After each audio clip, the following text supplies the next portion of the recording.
Welcome to పూరా local news.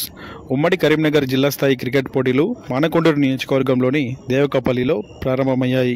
దేవకపల్లి వాసి పడాల కనకమ్మ గౌడ్ జ్ఞాపకార్థం నిర్వహిస్తున్న క్రికెట్ పోటీలకు స్పాన్సర్గా ఆమె మన్మడు బుర్రా విజయ్ గౌడ్ వివరిస్తున్నారు. విజేతకు 20,000, రన్నర్కు 10,000, మూడో స్థానంలో నిలిచిన జట్టుకు 5,000 రూపాయలు అందజేయనున్నట్టు తెలిపారు.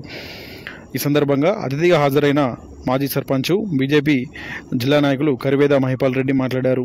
క్రీడాకారులు క్రీడా స్ఫూర్తిని చాటాలని కోరారు. కాంగ్రెస్ నాయకుడు కంది వెంకటరమణారెడ్డి మాట్లాడారు. అమ్మమ్మను గుర్తు చేసుకుంటూ టోర్నమెంట్ నిర్వహించడం అభినందనీయమని అన్నారు. స్పాన్సర్ బుర్రా విజయ్ గౌడ్ మాట్లాడారు. అమ్మమ్మ అంటే చాలా ఇష్టమని, ఆమెపై అభిమానానికి నిదర్శనమే క్రికెట్ టోర్నమెంట్ అని అన్నారు. క్రీడాకారులను పరిచయం చేసుకుని పోటీలను ప్రారంభించారు. ఈ కార్యక్రమంలో నాయకులు రావుల రామకృష్ణారెడ్డి, ఒంటెల సంపత్ రెడ్డి, రావుల గోవర్ధన్ రెడ్డి, సొల్లు అజయ్ వర్మ, పడాల అశోక్ గౌడ్, వరుణ్, శరత్, తిరుపతి యాదవ్, రాజు యాదవ్, లక్ష్మణ్ రెడ్డి, అశోక్ నాయకులు పాల్గొన్నారు.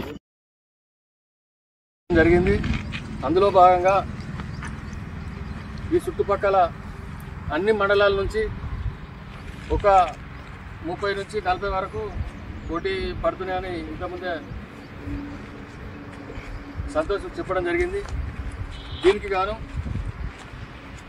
బుర్రా విజయ్ గారు first prize, second price, third price 20,000 మొదటి బహుమతి, 10,000 రెండో బహుమతి, మూడో బహుమతి 5,000, 35,000 రూపాయలు ఆయన సొంత ఖర్చులతోటి ఈ టోర్నమెంటు నిర్వహించడం జరుగుతుంది. వారికి దేవక